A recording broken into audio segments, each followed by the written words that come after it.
अस्सलामुअलैकुम दोस्तों, क्या हाल है।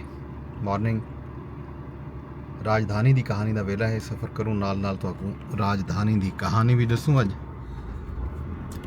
दोस्तों राजधानी दे विच अज दी वड्डी खबर तुर्क सदर दा दौरा है। तुर्क सदर रजब तैयब अर्दोआन अज पाकिस्तान आते पैन सरकारी दौरे के उत्ते। इस हवाले नाल तैयारियां शायरियां मुकम्मल कर दी गई। अल्लाह ताला भला करें। उन्होंने मुलाकातां हो सन सदर मुमलिकत नाल, वजीर आज़म नाल, हुकाम नाल मुलाकातां भी हो सन। ये सारिया खैर खबर मेल मुलाकातां इंदा हाल हवीला तो शाम को देसूँ। इन तो इलावा जी खबर है वो है राणा सनाउल्लाह साहब ने कल बयान दिते जजां के हवाले नाल। कल दोपहर से आके पार्लीमान दे विच भी तज़किरा है। मोहसिन अख्तर कियानी साहब एक बयान दिता एक केस के दौरान रिमार्क सन उन्होंने जिमें जज देंदे अमूमन उन्होंने एक केस की समाअत के दौरान गाल की थी कि फेडरल पब्लिक सर्विस कमीशन के इम्तिहानात के हवाले नाल केस आ कि उन्होंने आखे कि इदारे जड़े हैं पार्लीमान होवे एग्जीक्यूटिव हुन कोलैप्स कर चुके हैं। इन उत्ते शदीद रद्द अमल आए। पार्लीमान की तरफों एलामिया भी जारी थी। तो हम राणा सनाउल्लाह साहब बयान दिते जो बाज़ मामलात दे विच सीनियर जजां का तर्ज अमल इहो समा है जो जिंदे उत्ते रेफरेंस बन सकते। हर मामले ते जजें का खत लिख देवन तो जेको लिखा गया उन तो पहले मीडिया को उन्हें खतें का मिल वजन मामूली गाल कोई नहीं। तुसां ई प्रोपोगंडे का जरिया बनते पे हो जेड़ा पूरे इदारे की साख खराब करें दे। मतलब राणा सनाउल्लाह का आखण का यह है कि जेड़े जज खत लिखते पैन ये इदारे की साख खराब करने के मुतरादिफ है। राणा सनाउल्लाह के मेरी राय दे विच कितें ना कितें ये मिसकंडक्ट है। रेफरेंस बनाया वेंदा पे या कोई ना इंदे बारे जो ना कि मेरे को कोई पता कोई नहीं।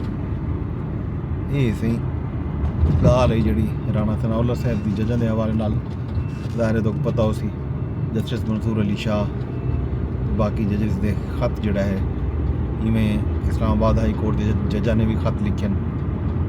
इन तो पहले खत्ता लिखण की जी रीत रिवायत है। इन तो पहले जस्टिस काजी फैज ईसा चीफ जस्टिस बनने तो पहले वो भी बाज़ मामलात दे विच खत लिख लेंदे हैं। उन्होंने खत भी मीडिया की जीनत बनते हैं। इन्हें उत्ते हुण इस तरह के तबसरे ते रद्द अमल आने पैन।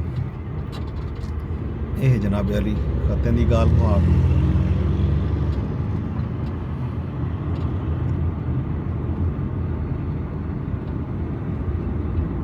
ते बी जी खबर रात है वो है अपोजिशन इत्तेहाद की मीटिंग है। रात गए मीटिंग दे विच इतफाक है जो इस्लामाबाद आल पार्टी कानफ्रेंस दी हुई सी नाल स्टेयरिंग कमेटी के क्याम से भी इतफाक किया गया।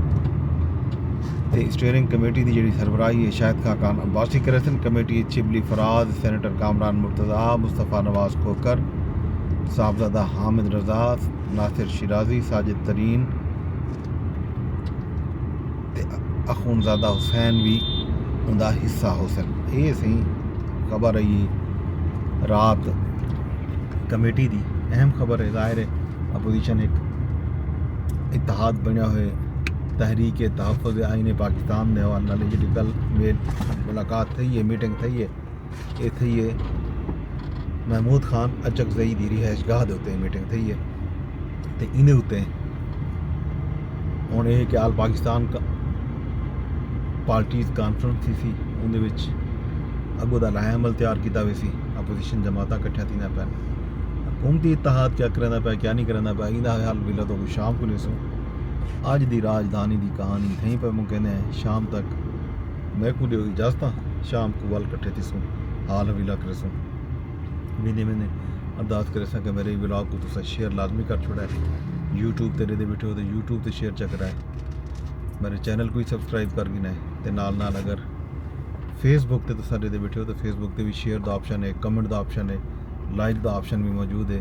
तो इवें ही अगर तुसा एक्स से दे बैठे हो तो एक्स के उत्ते भी कमेंट का ऑप्शन भी मौजूद है, लाइक का ऑप्शन भी मौजूद है। शाम को बल मिलते हैं रब सोने के हवाले।